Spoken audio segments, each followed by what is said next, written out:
Hello everyone, hope you're having a great day.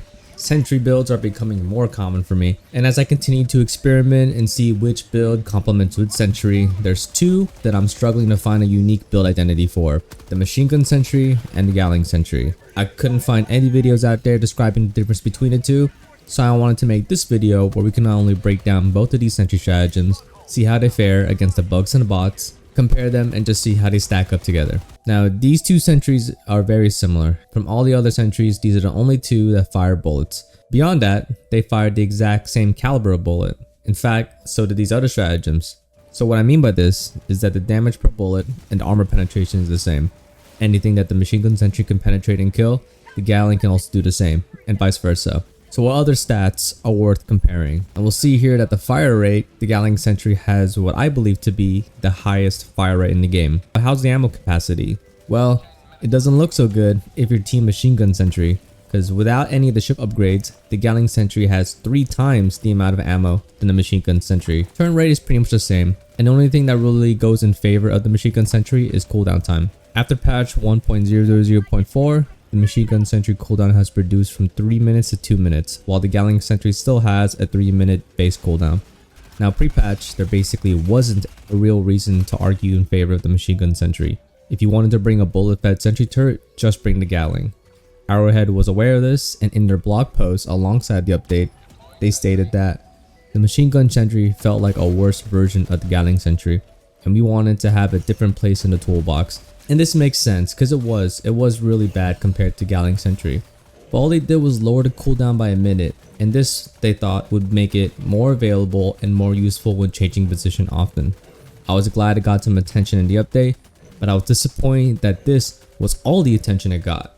Still, don't knock it till you try it. So I brought it with me along with the Gatling to not only compare the two, but just to see how these sentry turrets perform in general. So after looking at the stats and the patch notes, let's review some gameplay experience I had. And since these two turrets basically function the same way, my critique of one will more often than not apply to the other. And let's start with behavior. The biggest heads up I can give you guys is that when using these sentries, they turn, and they turn a lot. Unlike the rocket and the autocannon sentry, these sentries don't stop shooting when they turn. When locking onto a new target, they will continue to shoot, and this leads to a lot of accidental team kills and really embarrassing deaths.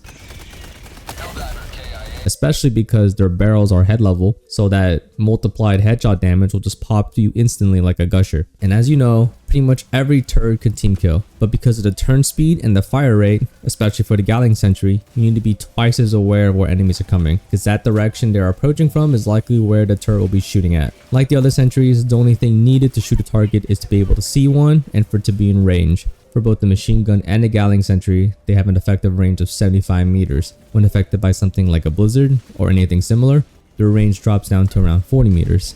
They will not prioritize larger targets or targets that are behind them, despite being closer than the targets in front of them. For these sentries, it's basically what enemies are within my field of view, and then from those subset of guys, which one's the closest. For the Machine Gun Sentry, when it locks in, it just starts firing. But for the Gatling Sentry, since it has those rotary barrels, it needs to quickly spin up before shooting anything. It doesn't take long, I wouldn't even say a full second, but I just want to highlight it because it is a characteristic of the sentry turret. When it comes to damage, like I said earlier, they both fire the same caliber rounds, so the damage per bullet is the same, but with the Gatling Sentry firing a lot faster, its time to kill for enemy units is significantly lower than the Machine Gun Sentry. And now going into faction specific details, let's start with the Automatons. And against the bots, these sentries don't do so well. 2 main reasons, and technically 2 smaller ones, but starting with the main reasons. 1. Heavy Devastators. 2. The amount of armored units. Heavy Devastators are the bane of the bullet-fed sentry turrets. If you were to have the machine gun support weapon, you know not to shoot on their massive shield and go straight for the face, but the sentry doesn't know that. You're gonna shoot at center mass, which is that massive shield. And this sucks because 1, you're wasting ammo, and 2, those bullets are deflected. This means they're coming back to you. At higher difficulties, a Heavy Devastator is probably 1 in every 5 bot. And since you're going to be encountering them a lot, this makes it hard to find good value out of your sentry column. There's also a lot of heavy armored units in the Automaton planets. The autocannon and rocket sentry are great against them, but the bullet-fed sentries just get ran over. Cannon turrets, gunships, hulks, annihilator tanks, shredder tanks, factory striders, that's half the roster, and they're all going to steamroll your turrets. Now, can you technically destroy them? Yeah, you can. If you were to take a machine gun support weapon and properly aim it, You can definitely argue they could stand a chance against each of these things, but you give that weapon to the AI targeting in this game, you lose that every time. I've seen these turrets take down hulks and gunships, and at times a tank, but so much needs to go in your favor that it's kind of impractical for it to take you in your dives, expecting this to happen every time. As for the two smaller reasons, they are range and targeting. And what I mean by range is that the automatons can outrange these sentries and take them down from afar without being contested by them. This will mostly be cannon turrets and rocket devastators. This issue affects all sentries though, so I don't feel the need to fault the machine and Gatling sentries specifically for this. The other issue, targeting, is that these sentries will take shots at targets it cannot destroy. The autocannon and the rocket sentry will lock onto anything like structures, things such as dropships, mortar emplacements, anti-air emplacements, and that's okay because they can destroy it. The machine and Gatling sentry will lock onto them too, and since they do not have the firepower to do anything to them, they just waste ammo, waste time, and it ends up just being useless scrap metal. To some degree, I was able to make it work, unlike the rocket sentry and the autocannon sentry, which you kind of want to be around to support them.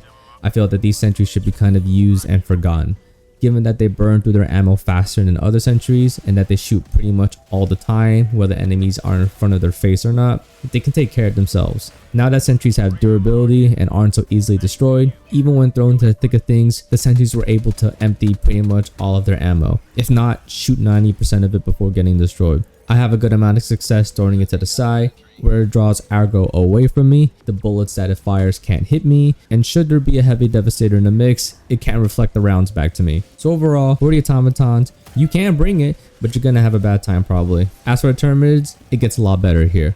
Minus the charger and the Ballistic, these sentries are able to take out pretty much every bug.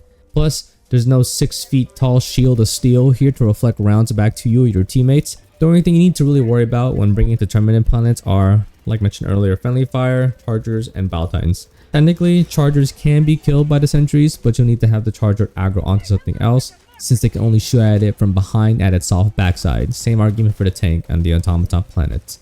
Most of the time, it's going to be you saving them by killing the chargers with something like a spear or an EAT. The sentries also can lock onto Terminid structures such as the Spore Spear and the Shrieker Nest, and even though they can't destroy it, most of the time these things are going to be destroyed from afar, so it's a situation you really won't see a lot. Combining these sentries together and calling them just as a bug breach happens, you can rack up some pretty high double-digit multi-kills. Since the bugs won't be outranging your sentries and need to get close to destroy it, it's fine if you throw it out in the open. It's best to throw it on an elevated platform, or even better, you stay on an elevated platform and you have the sentries below you.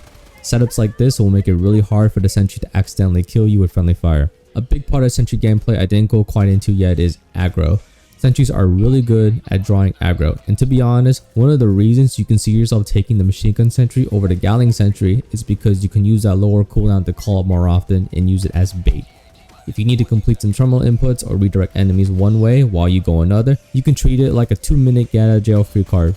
And beyond that, you can also argue with the slower rate of fire. The machine gun sentry is easier to play around if you like to stick next to your sentries, whereas the Gatling sentry is going to be killing things 3 times faster. It's going to be killing enemies before you even realize they're dead, and it's going to be turning on a swivel non-stop, and this can make it really hard to anticipate when it might be turning towards you. Still, I think I prefer the Gatling over the machine gun. If I'm playing beside it, I can just climb on top of it or stay prone to avoid getting hit. I can also throw it far and away and try to position myself on a different elevation to further mitigate the team killing. Also, to those curious, a Ballistic Shield build can exist with these sentries. If for some reason you want to play ahead of your sentry, you can keep the shield on your back and it will deflect the bullets. Since people discovered that the Ballistic Shield is also good at blocking line of sight, should it be shooting something unkillable like a bot fabricator, you can force it to redirect its targeting into something else by blocking line of sight. Just be careful because you're still standing within the line of fire.